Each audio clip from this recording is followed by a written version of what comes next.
Hello guys, welcome back to this channel. In today's tutorial, I'm going to show you how you can speed up or slow down your video without changing the pitch using KineMaster. Okay, let's get into it guys. Here I have opened my KineMaster application on my mobile phone, and as you can see guys, I have created a project, and for example I'm going to speed up or slow down this video without changing the pitch. If we want to do that, we can click on the video like this, and wait guys, before it I'm going to show you the original video.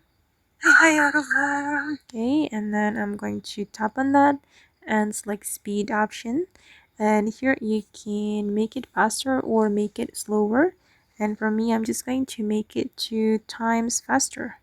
Okay, and this is the result. As you can hear that the pitch has been changed, and I'm going to speed up the video without changing the pitch. We can go back to the speed, and then we just need to click on keep pitch. Okay, and this is the final result. Okay guys, and that's all the way to speed up or slow down our video without changing the pitch. I hope this tutorial will be useful for you. Thank you so much for watching, and see you in the next video guys.